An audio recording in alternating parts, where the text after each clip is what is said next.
Look, I need to tell you something that's probably gonna make you uncomfortable. Right now, there's a very good chance you're attracted to someone who's completely wrong for you. And here's the really messed up part. Your brain is practically hardwired to make the same mistake over and over again. You know that feeling when you meet someone and there's just this instant, almost magnetic pull toward them? That overwhelming sense of chemistry that makes you ignore every single red flag? Yeah, that's not love. That's your unconscious mind recognizing a familiar pattern of suffering and mistaking it for home. My name is Dave, and I spend way too much time thinking about why we sabotage our own happiness in relationships. If you're someone who keeps dating the same type of person in different bodies, or you find yourself attracted to people who are emotionally unavailable, or you've ever wondered why the people who treat you well seem boring while the ones who treat you like garbage feel exciting, make sure to hit that subscribe button and give this video a thumbs up if this helps you out. Here's the thing that nobody really wants to acknowledge. Your relationship patterns were essentially programmed into you before you could even speak in full sentences. I'm talking about a psychological mechanism so powerful that it overrides logic, common sense, and every piece of relationship advice you've ever received. And the most frustrating part? Most people have absolutely no idea it's happening. Let me paint you a picture. There was this study done at the University of Toronto back in 2011 where researchers tracked the dating patterns of over 800 people across a span of 9 years. What they found was genuinely shocking. On average, people chose partners who scored within the same range on attachment style assessments as their previous partners 73% of the time. Think about that for a second. Almost 3/4 of people were essentially dating the same person over and over again, just with a different face and name. But here's where it gets really interesting. When researchers asked these same people to describe their ideal partner, the descriptions bore almost no resemblance to who they actually chose to date. So what's happening here? Why is there such a massive disconnect between what we say we want and what we're actually drawn to? The answer lies in something psychologists call the repetition compulsion, and it's one of the most powerful psychological forces shaping your romantic life that you've probably never even heard of. Sigmund Freud first identified this pattern, but modern neuroscience has shown us exactly why it happens at a biological level. And honestly, once you understand this, your entire dating history is going to make a lot more disturbing sense. Your brain is essentially a pattern recognition machine. From the moment you were born, it started cataloging experiences, building templates for how the world works, how relationships function, and most importantly, what love feels like. And here's the critical part that most people miss.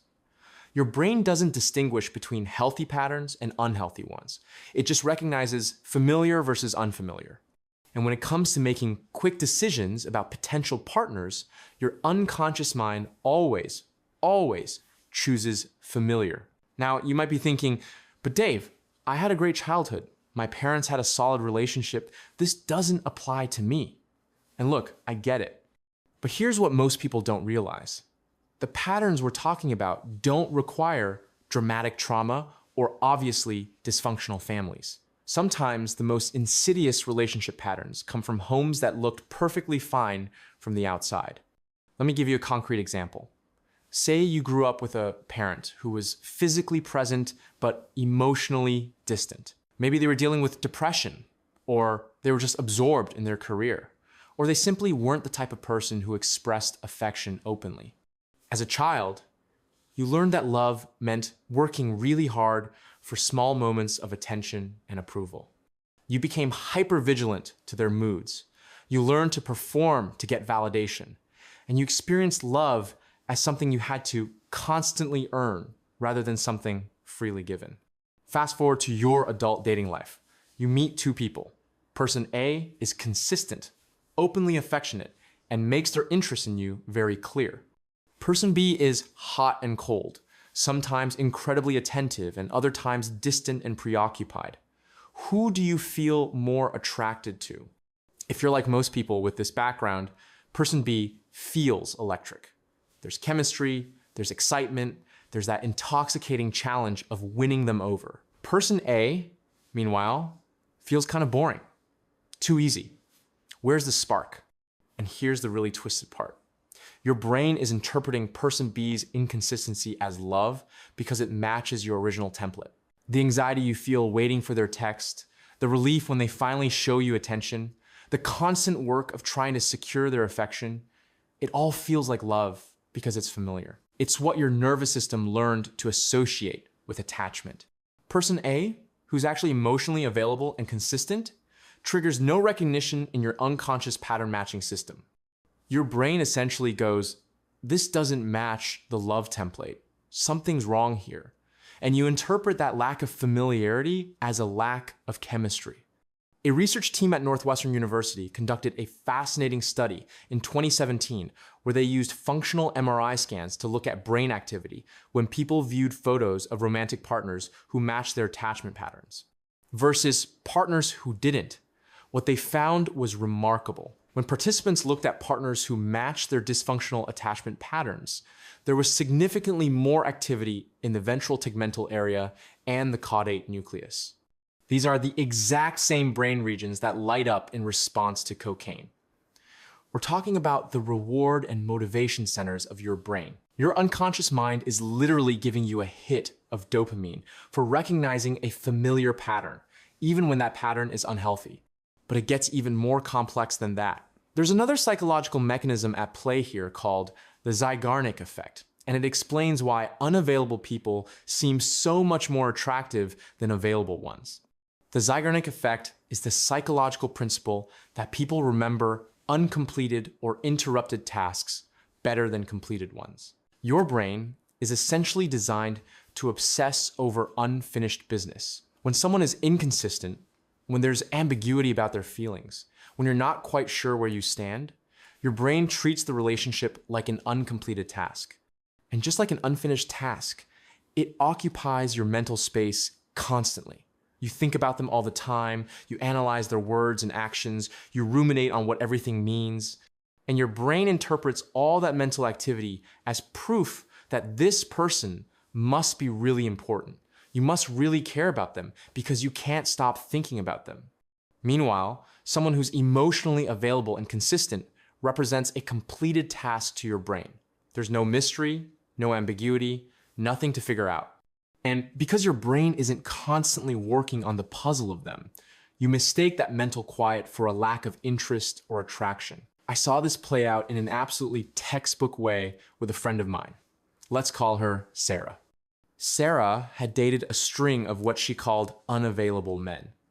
Every single one followed the same pattern: intense initial attraction, a period of intense connection, then gradual withdrawal on his part, while she worked harder and harder to maintain the relationship.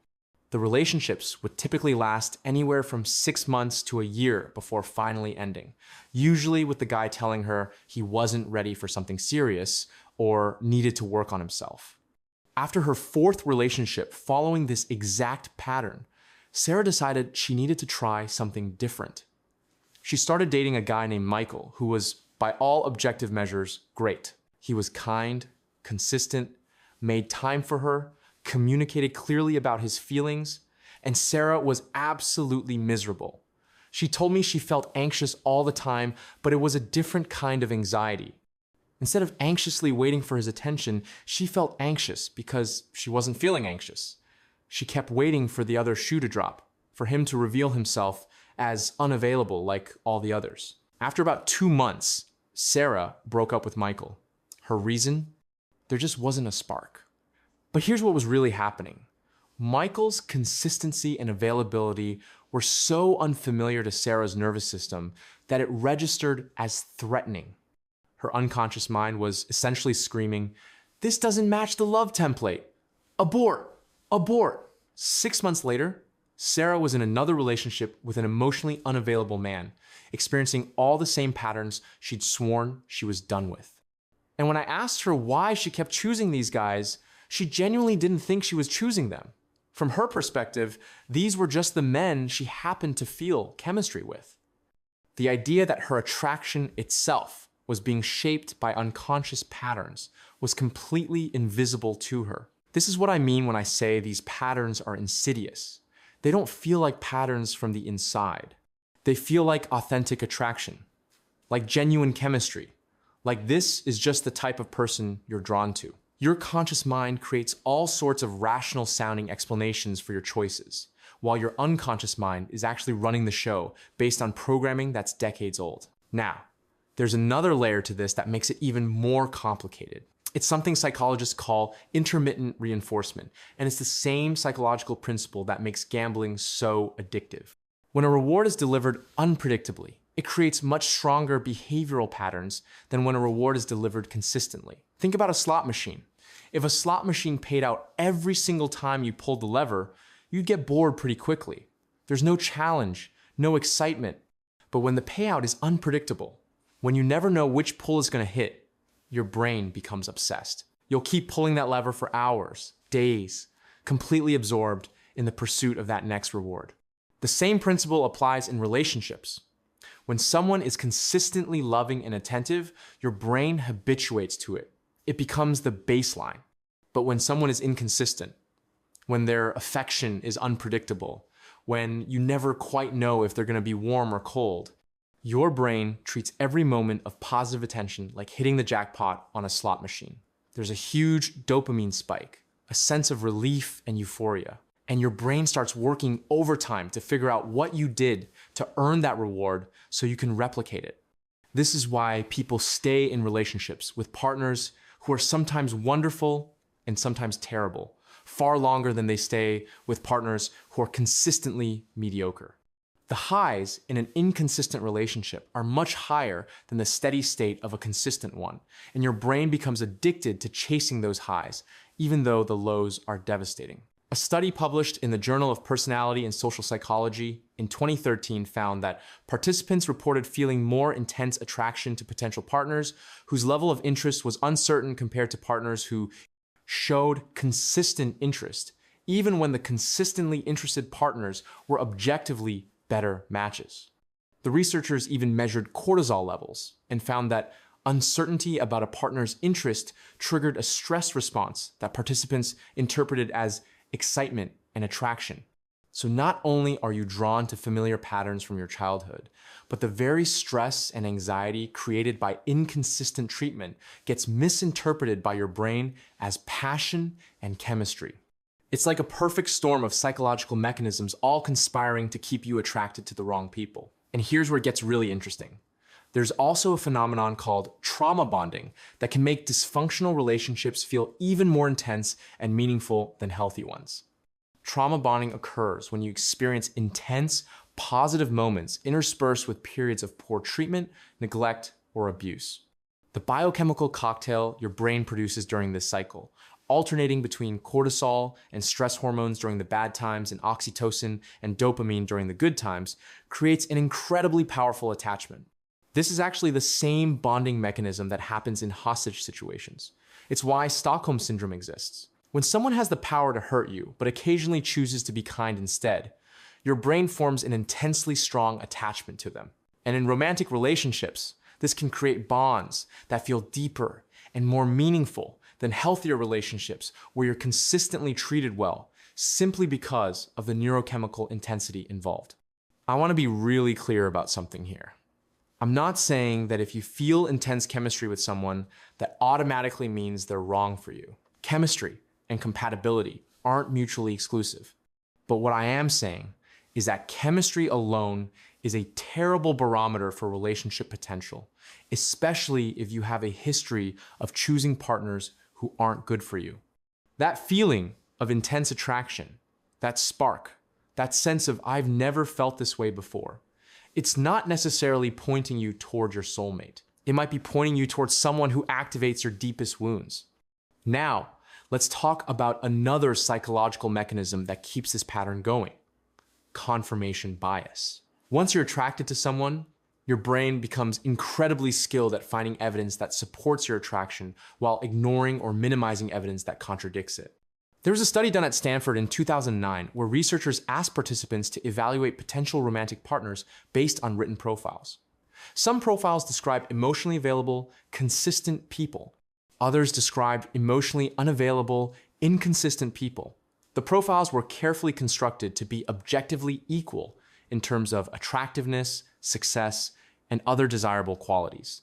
When participants read the profiles before being told which one they would be matched with, they accurately identified the red flags in the unavailable profiles. They could objectively see which profiles represented healthier potential partners. However, after participants were told they'd been matched with one of the profiles and spent time looking at a photo and imagining a relationship with that person, their ability to accurately assess the profiles completely changed. Participants who were matched with the unavailable profiles started reinterpreting the red flags as green flags. Emotional unavailability became mysterious or independent. Inconsistency became passionate or intense. Their brains literally reframed the same information they'd previously identified as problematic to support their attraction. Meanwhile, participants matched with the available profiles started finding problems that weren't there, interpreting consistency as boring and emotional openness as needy. This is why your friends can often see that someone is wrong for you long before you can. They're not experiencing the attraction, so their brains aren't working overtime to justify it. They can see the situation objectively in a way that you simply cannot when you're in the middle of it. But here's the question I know you're asking. If all of this is unconscious, if these patterns are so deeply ingrained and invisible, how the hell are you supposed to change them? Is it even possible to rewire attraction patterns that were formed before you could even form conscious memories? The answer is yes, but it's not easy, and it requires a level of self-awareness and intentionality that most people simply aren't willing to commit to. You can't just decide to be attracted to different people. Attraction isn't a conscious choice, but you can change the way you respond to attraction, and over time, you can actually start to rewire the neural pathways that create these patterns. The first step is radical honesty about your actual relationship history. Not the story you tell yourself about your relationship history, but the objective reality of it. I want you to make a list of everyone you've been seriously attracted to or involved with. For each person, write down the following. How did they make you feel about yourself? Were they consistent or inconsistent? How available were they emotionally? How much effort did you have to put in to maintain the relationship compared to how much effort they put in? How did the relationship end? Now look for patterns. And I mean really look. This is where most people's defense mechanisms kick in hard, because acknowledging patterns means acknowledging that your attraction isn't as unique and spontaneous as it feels. It means admitting that you've been unconsciously choosing the same type of person over and over. When I did this exercise myself, I was honestly shaken by what I found. Every single person I'd been seriously attracted to had the exact same emotional unavailability that my father had. They were all intelligent and accomplished, but emotionally distant. They were all capable of moments of real connection, but fundamentally uncomfortable with sustained intimacy. And the relationships all ended the same way, with me working harder and harder to maintain connection while they gradually withdrew. Seeing it laid out objectively like that, I couldn't maintain the fiction that I just happened to keep meeting unavailable people. I had to acknowledge that I was actively choosing them, that something in my unconscious was seeking them out and interpreting their unavailability as attractive. The second step is learning to distinguish between attraction and anxiety. This is crucial. When you feel that intense pull towards someone, that obsessive quality where you can't stop thinking about them, ask yourself, am I feeling drawn to this person, or am I feeling anxious about this person? Is this chemistry, or is this my nervous system being activated by inconsistency and uncertainty? Here's a test. Think about how you feel when you're actually with this person versus how you feel when you're apart. If the attraction is healthy, you should feel relatively calm and secure when you're together, and relatively calm when you're apart. You think about them, sure, but it's not obsessive. You don't compulsively check your phone. You don't spend hours analyzing what they meant by a particular comment. You're not constantly trying to figure out where you stand. If the attraction is based on anxious attachment, being with them feels amazing, but also kind of stressful. There's an undercurrent of anxiety even in the good moments, because you're unconsciously monitoring their level of engagement, looking for signs that they're pulling away. And when you're apart, you can't stop thinking about them. Your mind is constantly churning, trying to make sense of signals, predict their behavior, plan your next interaction to maximize connection. That obsessive quality isn't passion, it's anxiety. And your brain is misinterpreting that anxiety as proof of how much you care about this person. The third step, and this is the hardest one, is deliberately choosing to pursue connections with people who feel too stable, too available, too consistent. I know this sounds crazy. I know every fiber of your being is going to resist this because these people won't trigger that familiar spark. But here's what you need to understand. That spark is a warning light, not a green light. It's your unconscious recognizing a familiar pattern. And if that pattern has consistently led to unhealthy relationships, then that spark is actually a signal to be cautious, not to dive in. This means when you meet someone who treats you well consistently, who communicates clearly, who makes their interests known, who's emotionally available, instead of dismissing them as boring, you need to consciously choose to give the connection time to develop. And I'm not talking about a couple of dates. I'm talking about months. Because here's what happens. When you stick with someone who's actually good for you long enough, your nervous system starts to calm down.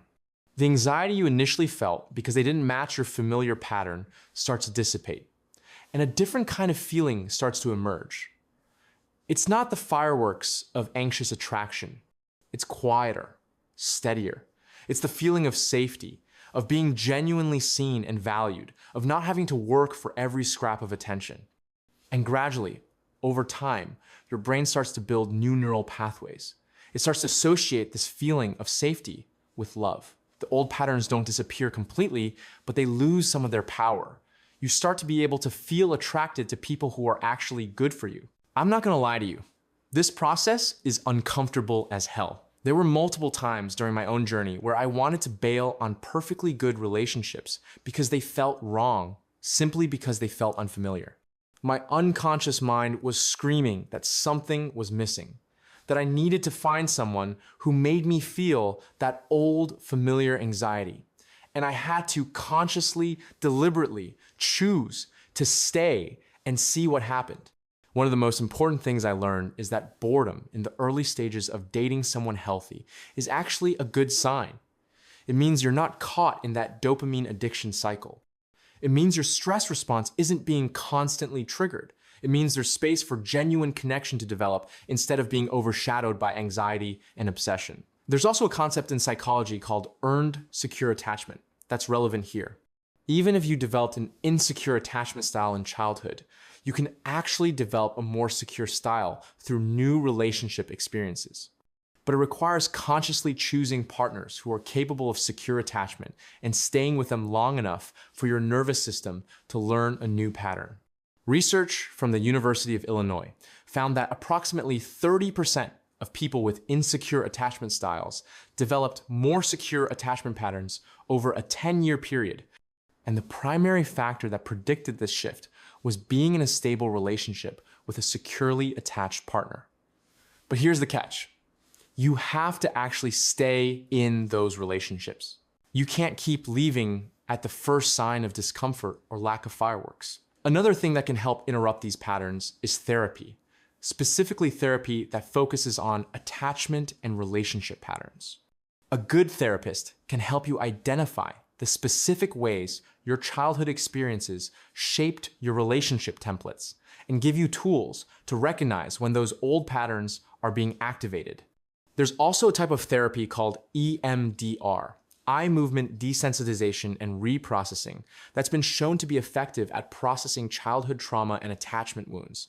It can help reduce the emotional charge around those old experiences, which can make them less likely to unconsciously drive your current relationship choices. But here's something I think is really important to understand. This work is ongoing. It's not like you do it once and then you're fixed forever.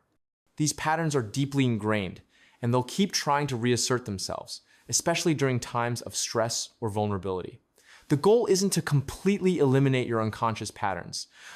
The goal is to develop enough awareness that you can recognize them when they're operating and make conscious choices instead of just following the programming.